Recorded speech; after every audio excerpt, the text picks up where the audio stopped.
Shoplifting is a monumental problem. It can literally make or break merchants.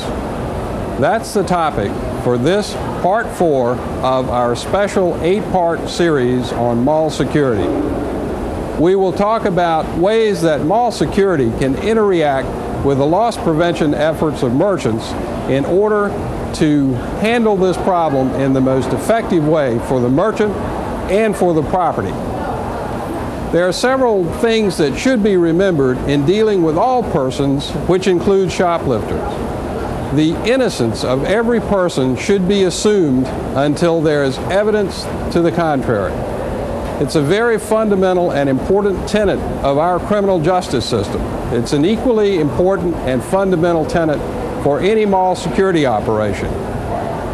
Let's talk about what shoplifting really is. Sometimes a number of things are referred to as shoplifting which probably don't reasonably fall into that category. There are a number of specific acts, each of which occur on a retail space, that can be referred to as shoplifting. One is to pick up an item and run away. Another is to switch the labels. That is done to trick the clerk into charging a lesser price. A more expensive label is switched for a less expensive item. There's then the concealment of merchandise. In most states, concealing merchandise, even if you don't leave the property without paying, is considered to be shoplifting and is a criminal act. Then, of course, there is the person who simply leaves the store without paying. That in of itself is shoplifting. So these 4 acts, for purposes of this discussion, we will consider to be shoplifting. It's very important to remember that mall security does not function as loss prevention for retail stores. Mall security's responsibilities ordinarily end at where the store space starts.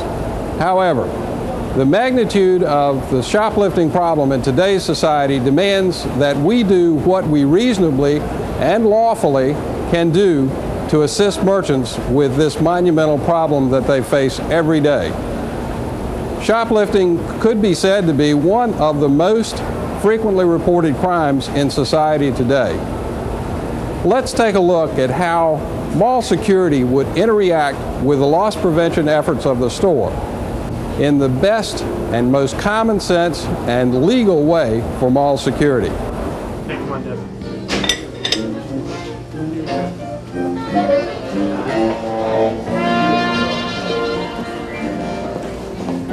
Wait a minute, ma'am. Wait a minute. I need to talk to you. Can I get some assistance, sir? What? What do you want?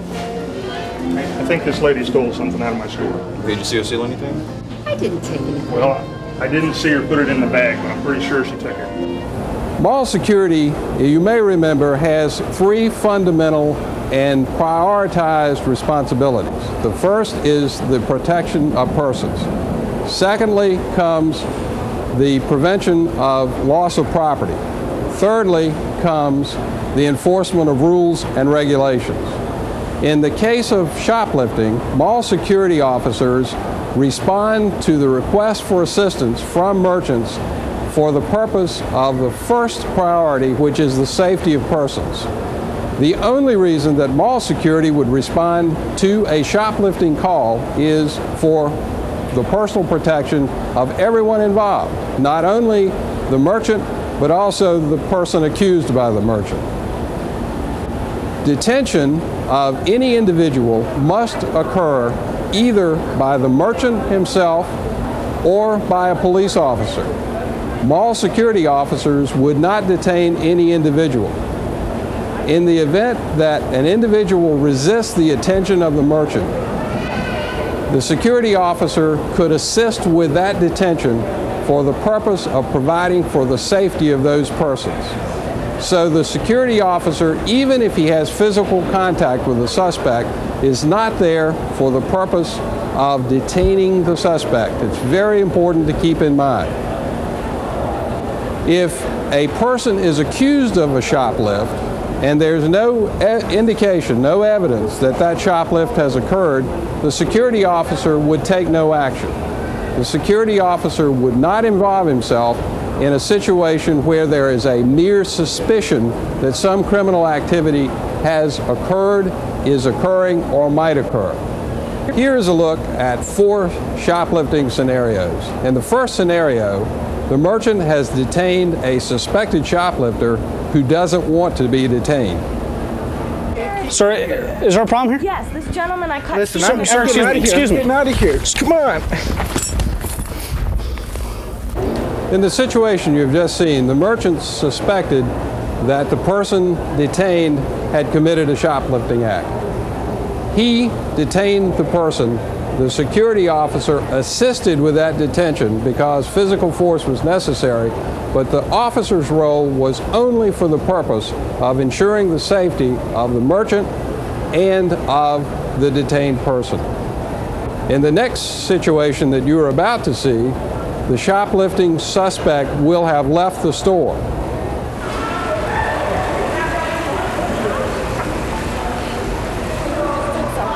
I'm sorry? I think he just took something out of my store. How come you think that? He was hanging around, he looked real suspicious, and he just was hanging around for a long time. But you didn't see him take anything? No, but I really feel. Unfortunately, there's nothing we can do because you didn't actually witness him take something. No, I didn't. Sorry, there's really nothing we can do right now. Thank I apologize. No. Have a good day. Next time. Thank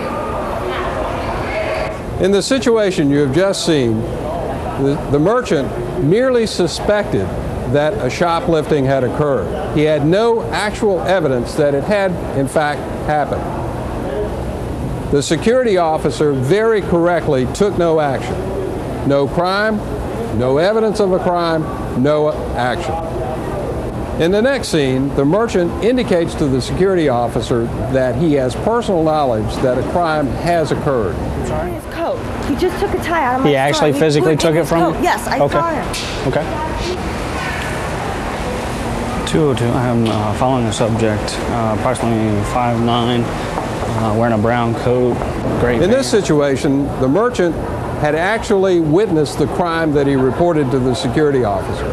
The security officer very correctly did not detain the suspect. However, he did call immediately for police assistance, and he kept the suspect under constant observation, reporting the location as it changed to responding police, so that police could make any detention that was proper. In the next scene that you will see, a shoplifting suspect has been detained in the store by the merchant. The security officer will respond, the security officer will report, and the security officer will effect a ban. This man right here, he took a tie. It's in his coat. Hi, sir. I caught him. Unfortunately, you're going to have to stay here now until the police arrive. Do you mind? Is there a back room here? Yeah, if you want to just follow on back there. Sir, if you don't mind, could you follow us back there, please? In the situation you've just seen, the security officer has not detained the individual. The merchant has exercised his lawful authority to detain. The security officer now goes to work to do what he reasonably and lawfully can do to support the merchant's effort to eliminate shoplifting as one of his problems. The individual to be banned from the store because of his shoplifting would ordinarily be taken to a rear area of the store. The rear area of the store would serve as the place where a ban card would be filled out. The information would be obtained from the merchant to facilitate prosecution, and enough information would be obtained by the security officer so that he could effect the ban. A ban card, as we've discussed in previous programs, would be filled out on the shoplifter. Any photographs to support the ban would be taken in a rear area of the store. Shoplifters are not removed from the store because to do so, even if the shoplifter is later convicted, may be a liability issue for the mall or the property. The photograph having been taken in the rear of the store in an area not visible ordinarily to the public. The photograph should never be taken in the presence of a person not connected with the store, with the exception possibly of a police officer. Probable cause to detain has been found by the merchant. The security officer must find or decide whether or not there is sufficient probable cause to indicate that a ban should be effected. For purposes of this discussion, we will use what ordinarily is considered to be the legal definition of probable cause. And those definitions, those elements are usually considered to be three in number. One, whether or not the act complained of really happened. In other words, did the person do what was said that they did? Is the act that was committed against the law? It's not part of probable cause if there was an act, but it is not in fact illegal. Then you have to decide, as the third element, whether or not the person who is accused actually committed the act he's accused of. Please keep in mind that the finding of probable cause for the security officer is only related to the ban. It's not used to determine whether or not an arrest should be made. It's also not used as part of a later prosecution that may be initiated by the police or by the merchant.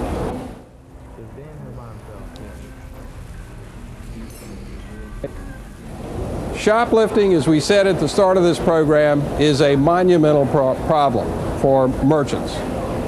It is therefore a monumental problem for properties who have retail clients. We should keep in mind that the problems of our merchants are in fact our problems. While security officers don't perform duties as loss prevention officers, they certainly are responsible to support the reasonable and lawful efforts of the merchants.